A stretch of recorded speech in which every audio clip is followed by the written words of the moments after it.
12 ज्योतिर्लिंगों की पौराणिक कथाएं। नमस्कार दोस्तों, एक बार फिर से स्वागत है आपका हमारे YouTube चैनल अद्भुत गाथा पर। अगर आप हर रोज कुछ नया सीखना और जानना चाहते हैं तो चैनल को जरूर सब्सक्राइब करें। दोस्तों, आज के वीडियो में हम जानेंगे 12 ज्योतिर्लिंगों की पौराणिक कथाएं। भगवान शिव के 12 ज्योतिर्लिंग देश के अलग अलग भागों में स्थित हैं। इन्हें द्वादश ज्योतिर्लिंग के नाम से जाना जाता है। इन ज्योतिर्लिंग के दर्शन, पूजन, आराधना से भक्तों के जन्म जन्मांतर के सारे पाप समाप्त हो जाते हैं। वे भगवान शिव की कृपा के पात्र बनते हैं। ऐसे कल्याणकारी ज्योतिर्लिंगों की कथा हमने एक साथ यहाँ उपलब्ध कराई है। 1. श्री सोमनाथ। गुजरात प्रांत के काठियावाड़ क्षेत्र में समुद्र के किनारे सोमनाथ नामक विश्व प्रसिद्ध मंदिर में ये ज्योतिर्लिंग स्थापित है। पहले ये क्षेत्र प्रभासक क्षेत्र के नाम से जाना जाता था। यही भगवान श्री कृष्ण ने जरा नामक व्याध के बाण को निमित्त बनाकर अपनी लीला का संवरण किया था। यहाँ के ज्योतिर्लिंग की कथा का पुराणों में इस प्रकार से वर्णन है। दक्ष प्रजापति की 27 कन्याएं थीं। उन सभी का विवाह चंद्रदेव के साथ हुआ था, किंतु चंद्रमा का समस्त अनुराग व प्रेम उनमें से केवल रोहिणी के प्रति ही रहता था। उनके इस कृत्य से दक्ष प्रजापति की अन्य कन्याएं बहुत अप्रसन्न रहती थीं। उन्होंने अपनी यह व्यथा कथा अपने पिता को सुनाई। दक्ष प्रजापति ने इसके लिए चंद्रदेव को अनेक प्रकार से समझाया, किंतु रोहिणी के वशीभूत उनके हृदय पर इसका कोई प्रभाव नहीं पड़ा। अंततः दक्ष ने क्रोध होकर उन्हें क्षयग्रस्त हो जाने का शाप दे दिया। इस शाप के कारण चंद्रदेव तत्काल क्षयग्रस्त हो गए। उनके क्षयग्रस्त होते ही पृथ्वी पर सुधा शीतलता वर्षण का उनका सारा कार्य रुक गया। चारों ओर त्राही त्राही मच गई। चंद्रमा भी बहुत दुखी और चिंतित थे। उनकी प्रार्थना सुनकर इंद्रादि देवता तथा वशिष्ठ आदि ऋषिगण उनके उद्धार के लिए पितामह ब्रह्मा जी के पास गए। सारी बातों को सुनकर ब्रह्मा जी ने कहा, चंद्रमा अपने शाप विमोचन के लिए अन्य देवों के साथ पवित्र प्रभासक क्षेत्र में जाकर मृत्युंजय भगवान शिव की आराधना करें। उनकी कृपा से अवश्य ही इनका शाप नष्ट हो जाएगा और ये रोगमुक्त हो जाएंगे। उनके कथनानुसार चंद्रदेव ने मृत्युंजय भगवान की आराधना का सारा कार्य पूरा किया। उन्होंने घोर तपस्या करते हुए 10 करोड़ बार मृत्युंजय मंत्र का जप किया। इससे प्रसन्न होकर मृत्युंजय भगवान शिव ने उन्हें अमरत्व का वर प्रदान किया। उन्होंने कहा, चंद्रदेव, तुम शोक न करो, मेरे वर से तुम्हारा शाप मोचन तो होगा ही, साथ ही साथ प्रजापति दक्ष के वचनों की रक्षा भी हो जाएगी। कृष्ण पक्ष में प्रतिदिन तुम्हारी एक एक कला क्षीण होगी, किंतु पुनः शुक्ल पक्ष में उसी क्रम से तुम्हारी एक एक कला बढ़ जाया करेगी। इस प्रकार प्रत्येक पूर्णिमा को तुम्हें पूर्ण चंद्रत्व प्राप्त होता रहेगा। चंद्रमा को मिलने वाले इस वरदान से सारे लोकों के प्राणी प्रसन्न हो उठे। सुधाकर चंद्रदेव पुनः 10 दिशाओं में सुधा वर्षण का कार्य पूर्ववत करने लगे।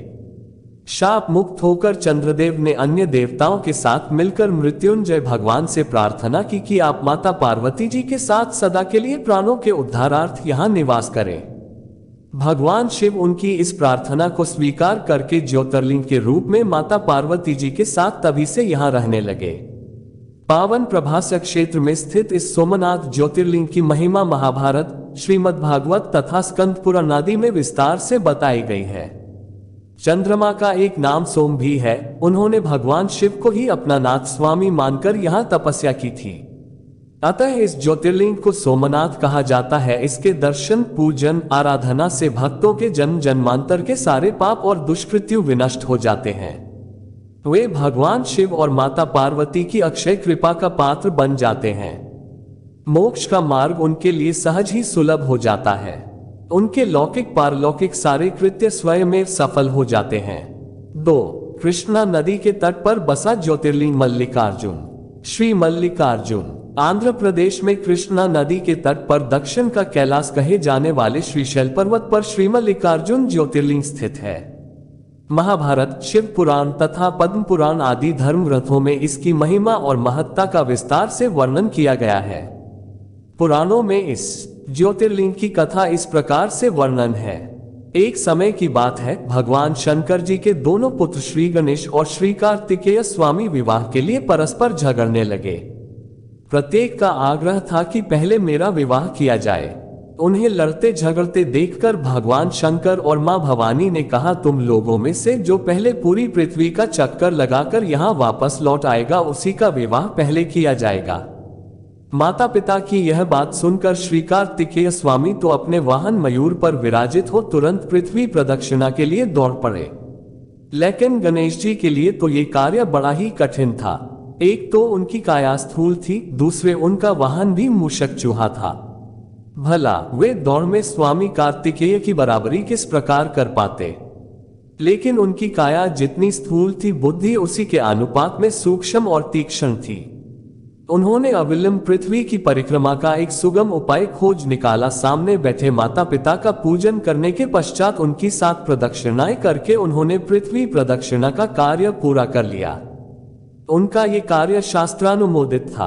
पितरोश्च पूजन कृत्वा प्रक्रांतिं च करोति यः तस्य वै पृथ्वीजन्यं फल भवति निश्चितम्।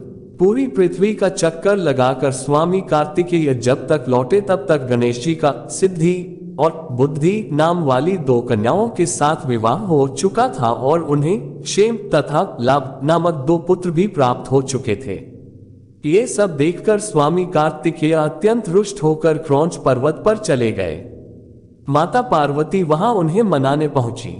पीछे शंकर भगवान वहां पहुंचकर ज्योतिर्लिंग के रूप में प्रकट हुए और तब से मल्लिकार्जुन ज्योतिर्लिंग के नाम से प्रख्यात हुए। इनकी अर्चना सर्वप्रथम मल्लिका पुष्पों से की गई थी। मल्लिकार्जुन नाम पड़ने का यही कारण है। एक दूसरी कथा ये भी कही जाती है, इस शैल पर्वत के निकट किसी समय राजा चंद्रगुप्त की राजधानी थी।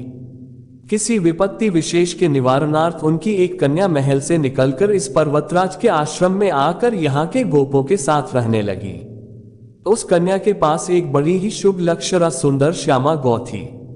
उस गौ का दूध रात में कोई चोरी से दूध ले जाता था। एक दिन संयोगवश उस राजकन्या ने चोर को दूध दूहते देख लिया और क्रोध होकर उस चोर की ओर दौड़ी, किंतु गौ के पास पहुंचकर उसने देखा कि वहां शिवलिंग के अतिरिक्त और कुछ नहीं है। राजकुमारी ने कुछ समय पश्चात उस शिवलिंग पर एक विशाल मंदिर का निर्माण कराया। यही शिवलिंग मल्लिकार्जुन के नाम से प्रसिद्ध है।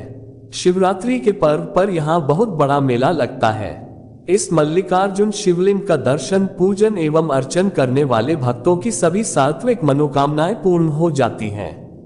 उनकी भगवान शिव के चरणों में स्थिर प्रीति हो जाती है। दैहिक, दैविक, भौतिक सभी प्रकार की बाधाओं से वे मुक्त हो जाते हैं। 3. उज्जैन में स्थित महाकालेश्वर ज्योतिर्लिंग। श्री महाकालेश्वर ये परम पवित्र ज्योतिर्लिंग मध्य प्रदेश के उज्जैन नगर में है।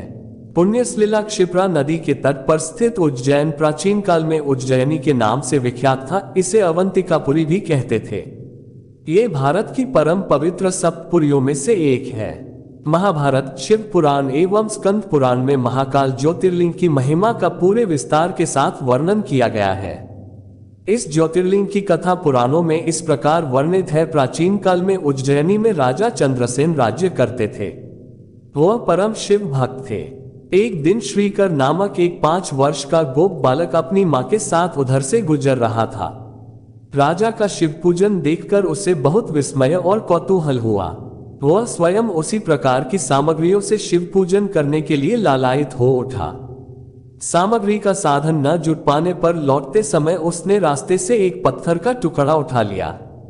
घर आकर उसी पत्थर को शिव रूप में स्थापित कर पुष्प, चंदन आदि से परम श्रद्धापूर्वक उसकी पूजा करने लगा। माता भोजन करने के लिए बुलाने आई, किंतु वह पूजा छोड़कर उठने के लिए किसी भी प्रकार तैयार नहीं हुआ। अंत में माता ने झल्लाकर पत्थर का वह टुकड़ा उठाकर दूर फेंक दिया।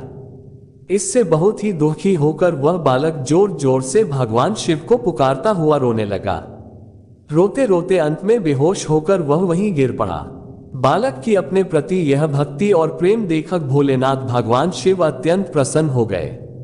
बालक ने जैसे ही होश में आकर अपने नेत्र खोले तो उसने देखा कि उसके सामने एक बहुत ही भव्य और अति विशाल स्वर्ण और रत्नों से बना हुआ मंदिर खड़ा है। उस मंदिर के अंदर एक बहुत ही प्रकाशपूर्ण, भास्वत, तेजस्वी ज्योतिर्लिंग खड़ा है। बच्चा प्रसन्नता और आनंद से विभोर होकर भगवान शिव की स्तुति करने लगा। माता को जब ये समाचार मिला तब दौड़कर उसने अपने प्यारे लाल को गले से लगा लिया।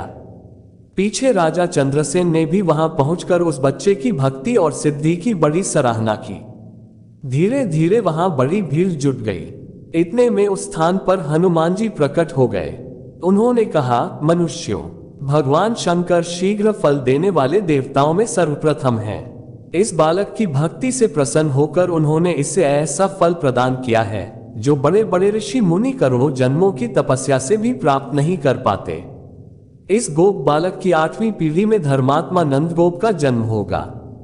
द्वापर युग में भगवान विष्णु कृष्णावतार लेकर उनके वहां तरह तरह की लीलाएं करेंगे।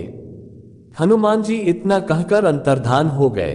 उस स्थान पर नियम से भगवान शिव की आराधना करते हुए अंत में श्रीकर गोप और राजा चंद्रसेन शिवधाम को चले गए। इस ज्योतिर्लिंग के विषय में एक दूसरी कथा इस प्रकार कही जाती है। किसी समय अवंतिकापुरी में वेदपाठी तपोनिष्ठ एक अत्यंत तेजस्वी ब्राह्मण रहते थे।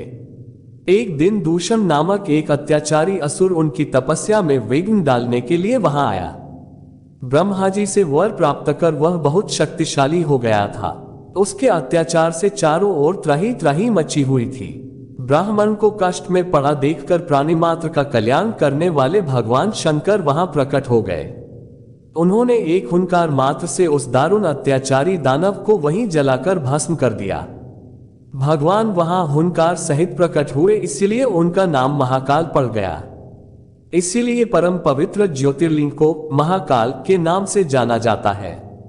4. नर्मदा के तट पर स्थित श्री ओंकारेश्वर ज्योतिर्लिंग। श्री ओंकारेश्वर, श्री ममलेश्वर, ये ज्योतिर्लिंग मध्य प्रदेश में पवित्र नर्मदा नदी के तट पर स्थित है। इस स्थान पर नर्मदा के 2 धाराओं में विभक्त हो जाने से बीच में एक टापू सा बन गया है। इस टापू को माधाता पर्वत या शिवपुरी कहते हैं। नदी की एक धारा इस पर्वत के उत्तर और दूसरी दक्षिण होकर बहती है। दक्षिण वाली धारा ही मुख्य धारा मानी जाती है। इसी माधाता पर्वत पर श्री ओंकारेश्वर ज्योतिर्लिंग का मंदिर स्थित है। पूर्व काल में महाराज माधाता ने इसी पर्वत पर अपनी तपस्या से भगवान शिव को प्रसन्न किया था। इसी से इस पर्वत को माधाता पर्वत कहा जाने लगा। इस ज्योतिर्लिंग मंदिर के भीतर 2 कोठरियों से होकर जाना पड़ता है। भीतर अंधेरा रहने के कारण यहाँ निरंतर प्रकाश जलता रहता है। ओंकारेश्वर लिंग मनुष्य निर्मित नहीं है, स्वयं प्रकृति ने इसका निर्माण किया है। इसके चारों ओर हमेशा जल भरा रहता है। संपूर्ण माधाता पर्वत ही भगवान शिव का रूप माना जाता है। इसी कारण इसे शिवपुरी भी कहते हैं। लोग भक्तिपूर्वक इसकी परिक्रमा करते हैं। कार्तिकी पूर्णिमा के दिन यहाँ बहुत भारी मेला लगता है। यहाँ लोग भगवान शिव जी को चने की दाल चढ़ाते हैं। रात्रि की शिव आरती का कार्यक्रम बड़ी भव्यता के साथ होता है। तीर्थयात्रियों को इसके दर्शन अवश्य करने चाहिए। इस ओंकारेश्वर ज्योतिर्लिंग के 2 स्वरूप हैं। एक को ममलेश्वर के नाम से जाना जाता है। ये नर्मदा के दक्षिण तट पर ओंकारेश्वर से थोड़ी दूर हटकर है। पृथक होते हुए भी दोनों की गणना एक ही में की जाती है। लिंग के 2 स्वरूप होने की कथा पुराणों में इस प्रकार दी गई है। एक बार विंध्य पर्वत ने पार्थिव अर्चना के साथ भगवान शिव की 6 मास तक कठिन उपासना की। उनकी इस उपासना से प्रसन्न होकर भूत भावन शंकर जी वहां प्रकट हुए। उन्होंने विंध्य को उनके मनोवांछित वर प्रदान किए। विंध्याचल की इस वर प्राप्ति के अवसर पर वहां बहुत से ऋषिगण और मुनि भी पधारे। उनकी प्रार्थना पर शिवजी ने अपने ओंकारेश्वर नामक लिंग के 2 भाग किए। एक का नाम ओंकारेश्वर और दूसरे का अमलेश्वर पड़ा। दोनों लिंगों का स्थान और मंदिर पृथक होते भी दोनों की सत्ता और स्वरूप एक ही माना गया है। शिव पुराण में इस ज्योतिर्लिंग की महिमा का विस्तार से वर्णन किया गया है। श्री ओंकारेश्वर और श्री ममलेश्वर के दर्शन का पुण्य बताते हुए नर्मदा स्नान के पावन फल का भी वर्णन किया गया है। प्रत्येक मनुष्य को इस क्षेत्र की यात्रा अवश्य ही करनी चाहिए। लौकिक पारलौकिक दोनों प्रकार के उत्तम फलों की प्राप्ति भगवान ओंकारेश्वर की कृपा से सहज ही हो जाती है। अर्थ, धर्म, काम, मोक्ष के सभी साधन उसके लिए सहज ही सुलभ हो जाते हैं। अंततः उसे लोकेश्वर महादेव भगवान शिव के परमधाम की प्राप्ति भी हो जाती है। भगवान शिव तो भक्तों पर अकारण ही कृपा करने वाले हैं। फिर जो लोग यहाँ आकर उनके दर्शन करते हैं, उनके सौभाग्य के विषय में कहना ही क्या है। उनके लिए तो सभी प्रकार के उत्तम पुण्य मार्ग सदा सदा के लिए खुल जाते हैं। 5. हिमालय के तट पर स्थित श्री केदारनाथ ज्योतिर्लिंग। श्री केदारनाथ ये ज्योतिर्लिंग पर्वतराज हिमालय की केदार नामक चोटी पर स्थित है। पुराणों एवं शास्त्रों में श्री केदारेश्वर ज्योतिर्लिंग की महिमा का वर्णन बारंबार किया गया है। यहाँ की प्राकृतिक शोभा देखते ही बनती है। इस चोटी के पश्चिम भाग में पुण्यमती मंदाकिनी नदी के तट पर स्थित केदारेश्वर महादेव का मंदिर अपने स्वरूप से ही हमें धर्म और अध्यात्म की ओर बढ़ने का संदेश देता है। चोटी के पूर्व में अलकनंदा के सुरम्य तट पर बद्रीनाथ का परम प्रसिद्ध मंदिर है। अलकनंदा और मंदाकिनी ये दोनों नदियां नीचे रुद्रप्रयाग में आकर मिल जाती हैं। दोनों नदियों की यह संयुक्त धारा और नीचे देवप्रयाग में आकर भागीरथी गंगा से मिल जाती हैं। इस प्रकार परम पावन गंगा जी में स्नान करने वालों को भी श्री केदारेश्वर और बद्रीनाथ के चरणों को धोने वाले जल का स्पर्श सुलभ हो जाता है। इस अतीव पवित्र पुण्य फलदायी ज्योतिर्लिंग की स्थापना के विषय में पुराणों में ये कथा वर्णित है। अनंत रत्नों के जनक, अतिशय पवित्र, तपस्वियों, ऋषियों, सिद्धों, देवताओं की निवास भूमि पर्वतराज हिमालय के केदार नामक अत्यंत शोभाशाली श्रृंग पर महतपस्वी श्रीनर और नारायण ने बहुत वर्षों तक भगवान शिव को प्रसन्न करने के लिए बड़ी कठिन तपस्या की। कई हजार वर्षों तक वे निराहार रहकर एक पैर पर खड़े होकर शिव नाम का जप करते रहे। इस तपस्या से सारे लोकों में उनकी चर्चा होने लगी। देवता, ऋषि, मुनि, यक्ष, गंधर्व सभी उनकी साधना और संयम की प्रशंसा करने लगे। चराचर के पितामह ब्रह्मा जी और सबका पालन पोषण करने वाले भगवान विष्णु भी महातपस्वी नर नारायण के तप की भूरी भूरी प्रशंसा करने लगे। अंत में भगवान शंकर जी भी उनकी उस कठिन साधना से प्रसन्न हो उठे। उन्होंने प्रत्यक्ष प्रकट होकर उन दोनों ऋषियों को दर्शन दिए। नर और नारायण ने भगवान भोलेनाथ के दर्शन से भाव विह्वल और आनंद विभोर होकर बहुत प्रकार की पवित्र स्तुतियों और मंत्रों से उनकी पूजा अर्चना की। भगवान शिवजी ने अत्यंत प्रसन्न होकर उनसे वर मांगने को कहा। भगवान शिव की यह बात सुनकर दोनों ऋषियों ने उनसे कहा, देवाधिदेव महादेव, यदि आप हम पर प्रसन्न हैं तो भक्तों के कल्याण हेतु आप सदा सर्वदा के लिए अपने स्वरूप को यहाँ स्थापित करने की कृपा करें। आपके यहाँ निवास करने से यह स्थान सभी प्रकार से अत्यंत पवित्र हो उठेगा। यहाँ आपका दर्शन पूजन करने वाले मनुष्यों को आपकी अविनाशिनी भक्ति प्राप्त हुआ करेगी। प्रभु, आप मनुष्यों के कल्याण और उनके उद्धार के लिए अपने स्वरूप को यहाँ स्थापित करने की हमारी प्रार्थना अवश्य ही स्वीकार करें। उनकी प्रार्थना सुनकर भगवान शिव ने ज्योतिर्लिंग के रूप में वहां वास करना स्वीकार किया। केदार नामक हिमालय श्रृंग पर स्थित होने के कारण इस ज्योतिर्लिंग को श्री केदारेश्वर ज्योतिर्लिंग के रूप में जाना जाता है। भगवान शिव से वर मांगते हुए नर और नारायण ने इस ज्योतिर्लिंग और इस पवित्र स्थान के विषय में जो कुछ कहा है वह अक्षरशः सत्य है। इस ज्योतिर्लिंग के दर्शन, पूजन तथा यहाँ स्नान करने से भक्तों को लौकिक फलों की प्राप्ति होने के साथ साथ अचल शिव भक्ति तथा मोक्ष की प्राप्ति भी हो जाती है। केदारनाथ से जुड़ी पांडवों की कथा। शिव पुराण में लिखा है कि महाभारत के युद्ध के पश्चात पांडवों को इस बात का प्रायश्चित हो रहा था कि उनके हाथों उनके अपने भाई बंधुओं की हत्या हुई है। वे इस पाप से मुक्ति पाना चाहते थे। इसका समाधान जब इन्होंने वेद व्यास जी से पूछा तो उन्होंने कहा कि बंधुओं की हत्या का पाप तभी मिट सकता है जब शिव इस पाप से मुक्ति प्रदान करेंगे। शिव पांडवों से अप्रसन्न थे, अतः पांडव जब विश्वनाथ के दर्शन के लिए काशी पहुंचे तब वे वहां शंकर प्रत्यक्ष प्रकट नहीं हुए। शिव को ढूंढते हुए तब पांचों पांडव केदारनाथ पहुंच गए। पांडवों को आया देखकर शिव ने भैंस का रूप धारण कर लिया और भैंस के झुंड में शामिल हो गए। शिव की पहचान करने के लिए भीम एक गुफा के मुख के पास पैर फैलाकर खड़ा हो गया। सभी भैंस उनके पैर के बीच से होकर निकलने लगे, लेकिन भैंस बने शिव ने पैर के बीच से जाना स्वीकार नहीं किया। इससे पांडवों ने शिव को पहचान लिया। इसके बाद शिव वहां भूमि में विलीन होने लगे। तब भैंस बने भगवान शंकर को भीम ने पीठ की तरह से पकड़ लिया। भगवान शंकर पांडवों की भक्ति एवं दृढ़ निश्चय को देखकर प्रकट हुए तथा उन्हें पापों से मुक्त कर दिया। इस स्थान पर आज भी द्रौपदी के साथ पांचों पांडवों की पूजा होती है। यहाँ शिव की पूजा भैंस के पृष्ठभाग के रूप में तभी से चली आ रही है। 6. महाराष्ट्र के सह्याद्री पहाड़ी पर स्थित श्री भीमाशंकर ज्योतिर्लिंग, श्री भीमेश्वर। ये ज्योतिर्लिंग पुणे से लगभग 100 किलोमीटर दूर सह्याद्री की पहाड़ी पर स्थित है। इसे भीमाशंकर भी कहते हैं। इस ज्योतिर्लिंग की स्थापना के विषय में शिव पुराण में ये कथा वर्णित है। प्राचीन काल में भीम नामक एक महाप्रतापी राक्षस था। वह कामरूप प्रदेश में अपनी मां के साथ रहता था। वह महाबली राक्षस राज रावण के छोटे भाई कुंभकर्ण का पुत्र था, लेकिन उसने अपने पिता को कभी देखा न था। उसके होश संभालने के पूर्व ही भगवान राम के द्वारा कुंभकर्ण का वध कर दिया गया था। जब वह युवावस्था को प्राप्त हुआ तब उसकी माता ने उससे सारी बातें बताई। भगवान विष्णु के अवतार श्री रामचंद्र जी द्वारा अपने पिता के वध की बात सुनकर वह महाबली राक्षस अत्यंत संतप्त और क्रुद्ध हो उठा।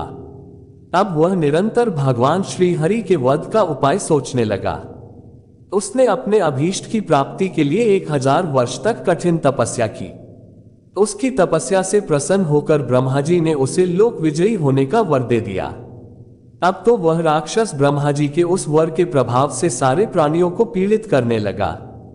उसने देवलोक पर आक्रमण करके इंद्र आदि सारे देवताओं को वहां से बाहर निकाल दिया।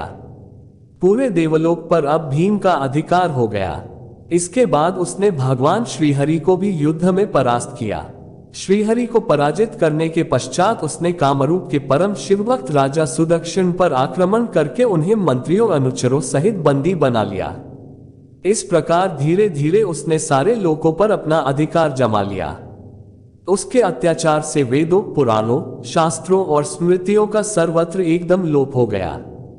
वह किसी को कोई भी धार्मिक कृत्य नहीं करने देता था। इस प्रकार यज्ञ, दान, तप, स्वाध्याय आदि के सारे काम एकदम रुक गए। भीम के अत्याचार की भीषणता से घबराकर ऋषि मुनि और देवगण भगवान शिव की शरण में गए और उनसे अपना तथा अन्य सारे प्राणियों का दैत्य कहा। उनकी यह प्रार्थना सुनकर भगवान शिव ने कहा, मैं शीघ्र ही उस अत्याचारी राक्षस का संहार करूंगा। उसने मेरे प्रिय भक्त कामरूप नरेश सुदक्षिण को भी सेवकों सहित बंदी बना लिया है।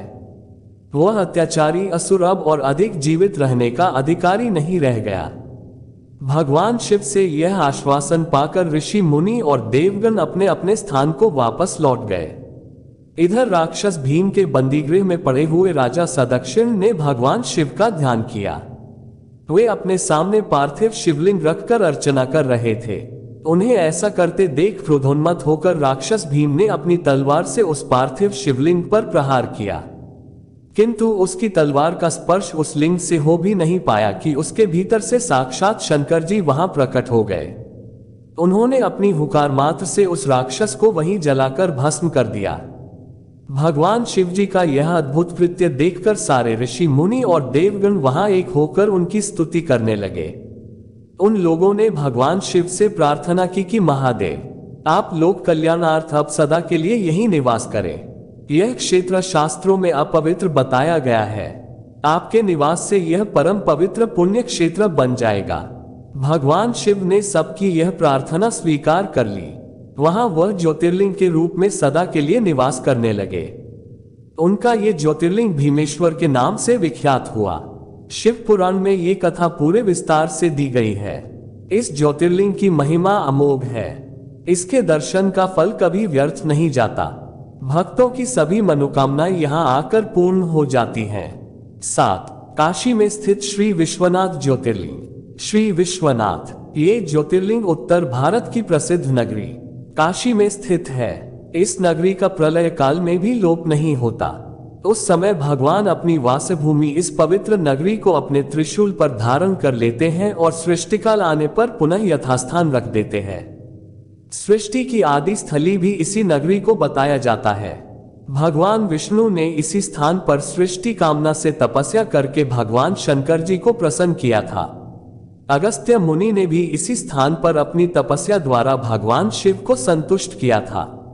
इस पवित्र नगरी की महिमा ऐसी है कि यहाँ जो भी प्राणी अपने प्राण त्याग करता है उसे मोक्ष की प्राप्ति होती है। भगवान शंकर उसके कान में तारक मंत्र का उपदेश करते हैं।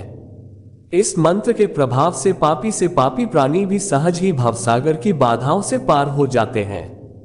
विषयासक्तचित्पी त्यक्त धर्मरतिर्नरः एक क्षेत्रे मृत सोपि संसारे न पुनर्भवेत्। अर्थात विषयों में आसक्त अधर्मी व्यक्ति भी यदि इस काशी क्षेत्र में मृत्यु को प्राप्त हो तो उसे भी पुनः संसार बंधन में नहीं आना पड़ता। मत्स्य पुराण में इस नगरी का महत्व बताते हुए कहा गया है, जब ध्यान और ज्ञान रहित तथा दुखों से पीड़ित मनुष्यों के लिए काशी ही एकमात्र परम गति है। श्री विश्वनाथ के आनंद कानन में दशाश्वमेध, लोलाक, बिंदु माधव, केशव और मणिकर्णिका ये 5 प्रश्न तीर्थ हैं। इसी से इसे अविमुक्त क्षेत्र कहा जाता है।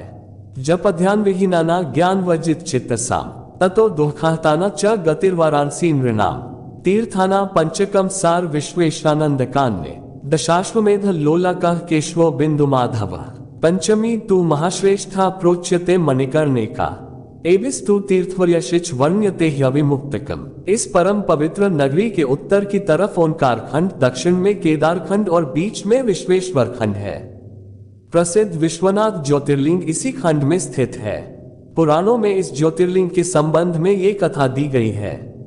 भगवान शंकर पार्वती जी से विवाह करके कैलाश पर्वत रह रहे थे, लेकिन वहां पिता के घर में ही विवाहित जीवन बिताना पार्वती जी को अच्छा न लगता था। एक दिन उन्होंने भगवान शिव से कहा, आप मुझे अपने घर ले चलिए, यहाँ रहना मुझे अच्छा नहीं लगता। सारी लड़कियां शादी के बाद अपने पति के घर जाती हैं, मुझे पिता के घर में ही रहना पड़ रहा है। भगवान शिव ने उनकी यह बात स्वीकार कर ली। माता पार्वती जी को साथ लेकर अपनी पवित्र नगरी काशी में आ गए। यहाँ आकर वे विश्वनाथ ज्योतिर्लिंग के रूप में स्थापित हो गए। इस ज्योतिर्लिंग के दर्शन पूजन द्वारा मनुष्य समस्त पापों तापों से छुटकारा पा जाता है। प्रतिदिन नियम से श्री विश्वनाथ के दर्शन करने वाले भक्तों के योगक्षेम का समस्त भार भगवान शंकर अपने ऊपर ले लेते हैं। ऐसा भक्त उनके परमधाम का अधिकारी बन जाता है। भगवान शिव जी की कृपा उस पर सदैव बनी रहती है। 8. नासिक में स्थित श्री त्र्यंबकेश्वर ज्योतिर्लिंग। श्री त्र्यंबकेश्वर ये ज्योतिर्लिंग महाराष्ट्र प्रांत में नासिक से 30 किलोमीटर दूर पश्चिम में स्थित है। इस ज्योतिर्लिंग की स्थापना के विषय में शिव पुराण में ये कथा वर्णित है। एक बार महर्षि गौतम के तपोवन में रहने वाले ब्राह्मणों की पत्नियां किसी बात पर उनकी पत्नी अहिल्या से नाराज हो गईं।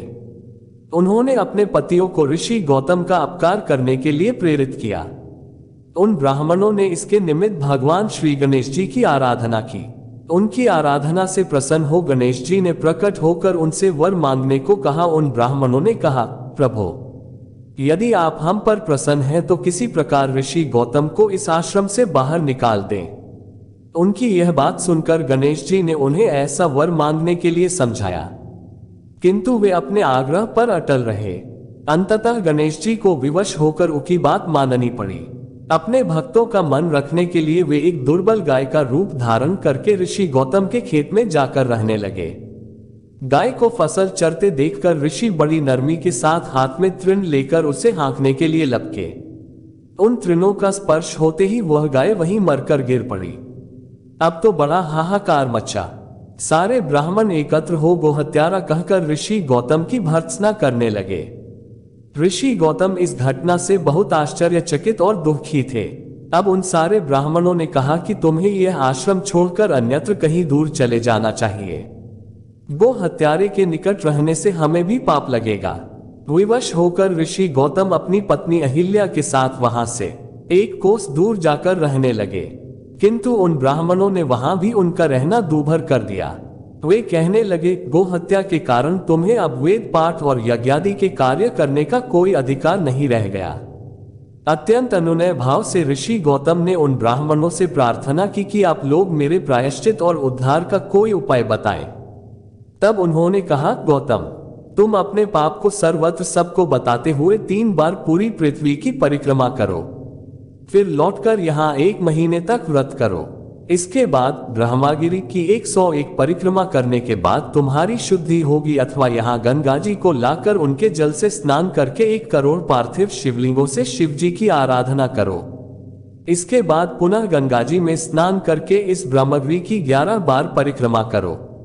फिर 100 घड़ों के पवित्र जल से पार्थिव शिवलिंगों को स्नान कराने से तुम्हारा उद्धार होगा। ब्राह्मणों के कथनानुसार महर्षि गौतम वे सारे कार्य पूरे करके पत्नी के साथ पुनर्तः तल्लीन होकर भगवान शिव की आराधना करने लगे। इससे प्रसन्न हो भगवान शिव ने प्रकट होकर उनसे वर मांगने को कहा।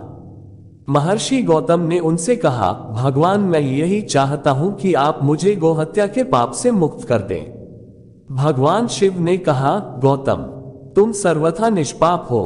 गो हत्या का अपराध तुम पर छलपूर्वक लगाया गया था। छलपूर्वक ऐसा करवाने वाले तुम्हारे आश्रम के ब्राह्मणों को मैं दंड देना चाहता हूं। इस पर महर्षि गौतम ने कहा कि प्रभु, उन्हीं के निमित्त से तो मुझे आपका दर्शन प्राप्त हुआ है। अब उन्हें मेरा परमहित समझकर उन पर आप क्रोध न करें। बहुत से ऋषियों, मुनियों और देवगणों ने वहां एकत्र हो गौतम की बात का अनुमोदन करते हुए भगवान शिव से सदा वहां निवास करने की प्रार्थना की। वे उनकी बात मानकर वहां त्रियम ज्योतिर्लिंग के नाम से स्थित हो गए। गौतम जी द्वारा लाई गई गंगा जी भी वहां पास में गोदावरी नाम से प्रवाहित होने लगी। ये ज्योतिर्लिंग समस्त पुण्यों को प्रदान करने वाला है। 9. बिहार प्रांत में स्थित श्री वैद्यनाथ ज्योतिर्लिंग। श्री वैद्यनाथ ये ज्योतिर्लिंग बिहार प्रांत के संथाल परगने में स्थित है। शास्त्र और लोक दोनों में उसकी बड़ी प्रसिद्धि है। इसकी स्थापना के विषय में ये कथा कही जाती है, एक बार राक्षस राज रावण ने हिमालय पर जाकर भगवान शिव का दर्शन प्राप्त करने के लिए बड़ी घोर तपस्या की। उसने एक एक करके अपने सिर काटकर शिवलिंग पर चढ़ाना शुरू किए।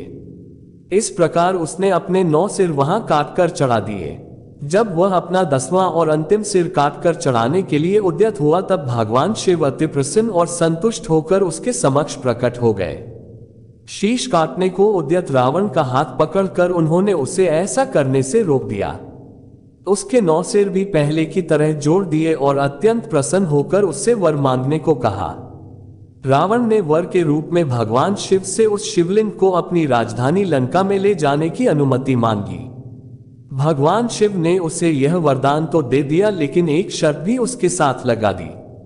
उन्होंने कहा, तुम शिवलिंग ले जा सकते हो, किंतु यदि रास्ते में इसे कहीं रख दोगे तो यह वहीं अचल हो जाएगा, तुम फिर इसे उठा न सकोगे। रावण इस बात को स्वीकार कर उस शिवलिंग को उठाकर लंका के लिए चल पड़ा। चलते चलते एक जगह मार्ग में उसे लघु शंका करने की आवश्यकता महसूस हुई। वह उस शिवलिंग को एक अहीर के हाथ में थमाकर लघु शंका की निवृत्ति के लिए चल पड़ा। उस अहीर को शिवलिंग का भार बहुत अधिक लगा और वह उसे संभाल न सका। विवश होकर उसने शिवलिंग को वहीं भूमि पर रख दिया। रावण जब लौटकर आया तब बहुत प्रयत्न करने के बाद भी उस शिवलिंग को किसी प्रकार भी उठा न सका। अंत में थककर उस पवित्र शिवलिंग पर अपने अंगूठे का निशान बनाकर उसे वहीं छोड़कर लंका को लौट गया। तत्पश्चात ब्रह्मा, विष्णु आदि देवताओं ने वहां आकर उस शिवलिंग का पूजन किया। इस प्रकार वहां उसकी प्रतिष्ठा कर वे लोग अपने अपने धाम को लौट गए। यही ज्योतिर्लिंग श्री वैद्यनाथ के नाम से जाना जाता है। ये श्री वैद्यनाथ ज्योतिर्लिंग अनंत फलों को देने वाला है। ये 11 अंगुल ऊंचा है। इसके ऊपर अंगूठे के आकार का गड्ढा है। कहा जाता है कि यह वही निशान है जिसे रावण ने अपने अंगूठे से बनाया था। यहाँ दूर दूर से तीर्थों का जल लाकर चढ़ाने का विधान है। रोग मुक्ति के लिए भी इस ज्योतिर्लिंग की महिमा बहुत प्रसिद्ध है। पुराणों में बताया गया है कि जो मनुष्य इस ज्योतिर्लिंग का दर्शन करता है उसे अपने समस्त पापों से छुटकारा मिल जाता है। उस पर भगवान शिव की कृपा सदा बनी रहती है। दैहिक, दैविक, भौतिक कष्ट उसके पास भूलकर भी नहीं आते। भगवान शंकर की कृपा से वह सारी बाधाओं, समस्त रोगों शोकों से छुटकारा पा जाता है। उसे परम शांतिदायक शिवद धाम की प्राप्ति होती है। 10. गुजरात में स्थित श्री नागेश्वर ज्योतिर्लिंग। श्री नागेश्वर भगवान शिव का ये प्रसिद्ध ज्योतिर्लिंग गुजरात प्रांत में द्वारकापुरी से लगभग 17 मील की दूरी पर स्थित है। इस पवित्र ज्योतिर्लिंग के दर्शन की शास्त्रों में बड़ी महिमा बताई गई है। कहा गया है कि जो श्रद्धापूर्वक इसकी उत्पत्ति और महात्म्य की कथा सुनेगा वह सारे पापों से छुटकारा पाकर समस्त सुखों का भोग करता हुआ अंत में भगवान शिव के परम पवित्र दिव्य धाम को प्राप्त होगा। एतद् यः शृणुयानित्यं नागेशोद्भवमाद्रात् सर्वान कामानियाद धीमान महापातक नाशनम। इस ज्योतिर्लिंग के संबंध में पुराणों ये कथा वर्णित है। सुप्रिय नामक एक बड़ा धर्मात्मा और सदाचारी वैश्य था। वह भगवान शिव का अनन्य भक्त था। वह निरंतर उनकी आराधना, पूजन और ध्यान में तल्लीन रहता था। अपने सारे कार्य वह भगवान शिव को अर्पित करके करता था। मन, वचन, कर्म से वह पुनर्तः शिवार्चन में ही तल्लीन रहता था। उसकी इस शिव भक्ति से दारुक नामक एक राक्षस बहुत क्रुद्ध रहता था। उसे भगवान शिव की यह पूजा किसी प्रकार भी अच्छी नहीं लगती थी। वह निरंतर इस बात का प्रयत्न किया करता था कि उस सुप्रिय की पूजा अर्चना में विघ्न पहुंचे। एक बार सुप्रिय नौक पर सवार होकर कहीं जा रहा था। उस दुष्ट राक्षस दारुक ने यह उपयुक्त अवसर देखकर नौक पर आक्रमण कर दिया। उसने नौक में सवार सभी यात्रियों को पकड़कर अपनी राजधानी में ले जाकर कैद कर लिया।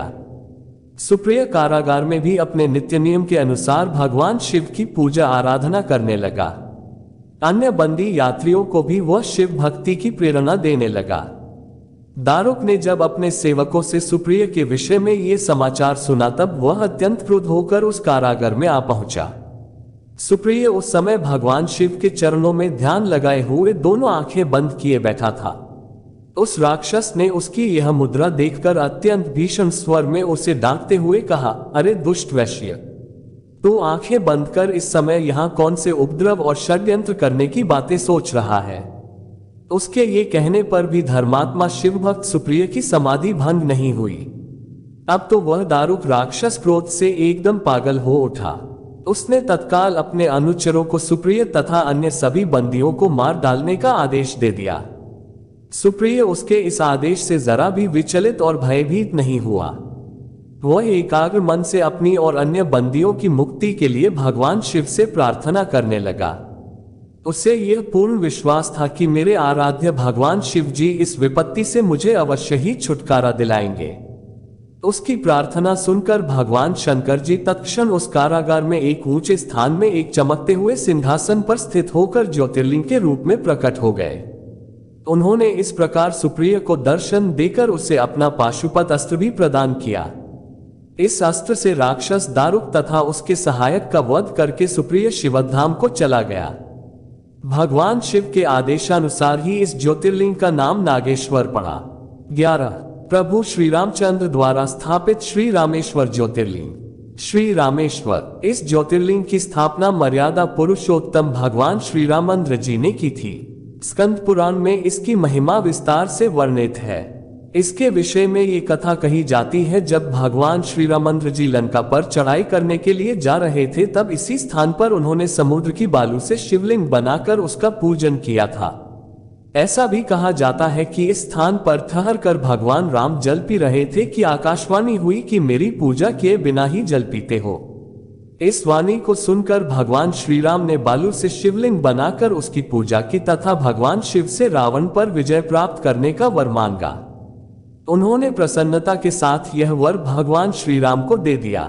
भगवान शिव ने लोक कल्याणार्थ ज्योतिर्लिंग के रूप में वहां निवास करने की सबकी प्रार्थना भी स्वीकार कर ली। तभी से यह ज्योतिर्लिंग यहाँ विराजमान है। 12 महाराष्ट्र के वेरूट गांव में स्थित श्री घुष्मेश्वर ज्योतिर्लिंग। श्री घुष्मेश्वर 12 ज्योतिर्लिंगों में यह अंतिम ज्योतिर्लिंग है। इसे घुष्मेश्वर, घुस्रनेश्वर या घृष्णेश्वर भी कहा जाता है। यह महाराष्ट्र प्रदेश में दौलताबाद से 12 मील दूर वेरूट गांव के पास स्थित है। इस ज्योतिर्लिंग के विषय में पुराणों में ये कथा वर्णित है। दक्षिण देश में देवगिरी पर्वत के निकट सुधर्मा नामक एक अत्यंत तेजस्वी तपोनिष्ठ ब्राह्मण रहता था। उसकी पत्नी का नाम सुदेहा था। दोनों में परस्पर बहुत प्रेम था। किसी प्रकार का कोई कष्ट उन्हें नहीं था, लेकिन उन्हें कोई संतान नहीं थी। ज्योतिष गणना से पता चला कि सुदेहा के गर्भ से संतानोत्पत्ति हो ही नहीं सकती। सुदेहा संतान की बहुत ही इच्छुक थी। उसने सुधर्मा से अपनी छोटी बहन से दूसरा विवाह करने का आग्रह किया। पहले तो सुधर्मा को यह बात नहीं जची, लेकिन अंत में उन्हें पत्नी की जिद के आगे झुकना ही पड़ा। वे उसका आग्रह टाल नहीं पाए। वे अपनी पत्नी की छोटी बहन घुष्मा को ब्याह कर घर ले आए। घुष्मा अत्यंत विनीत और सदाचारिणी स्त्री थी। वह भगवान शिव की अनन्य भक्ता थी।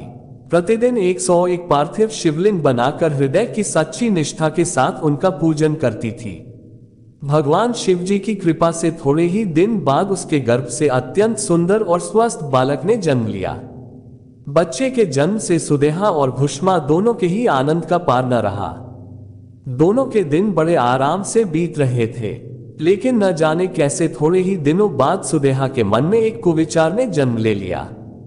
वह सोचने लगी, मेरा तो इस घर में कुछ है नहीं, सब कुछ घुष्मा का है।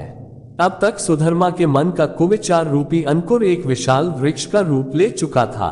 मेरे पति पर भी उसने अधिकार जमा लिया, संतान भी उसी की है। ये कुविचार धीरे धीरे उसके मन में बढ़ने लगा। इधर घुष्मा का वह बालक भी बड़ा हो रहा था। धीरे धीरे वह जवान हो गया, उसका विवाह भी हो गया। अब तक सुधर्मा के मन का कुविचार रूपी अंकुर एक विशाल वृक्ष का रूप ले चुका था।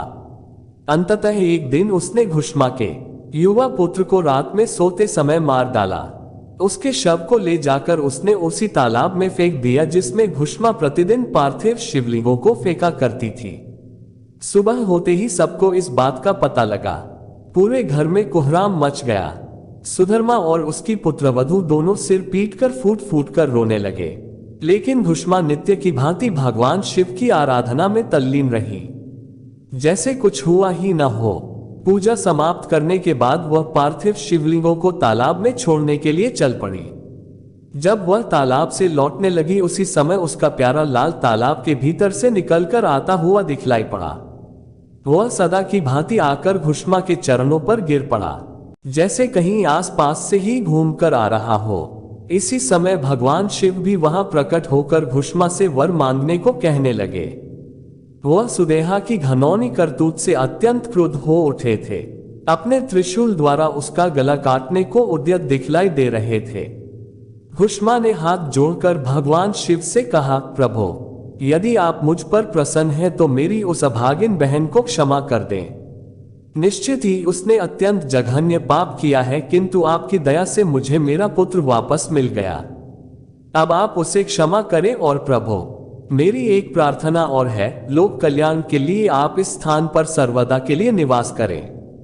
भगवान शिव ने उसकी ये दोनों बातें स्वीकार कर लीं। ज्योतिर्लिंग के रूप में प्रकट होकर वह वहीं निवास करने लगे। सती शिव भक्त घुष्मा के आराध्य होने के कारण वे यहाँ घुष्मेश्वर महादेव के नाम से विख्यात हुए। घुष्मेश्वर ज्योतिर्लिंग की महिमा पुराणों में बहुत विस्तार से वर्णित की गई है। इनका दर्शन लोक परलोक दोनों के लिए अमोघ फलदायी है।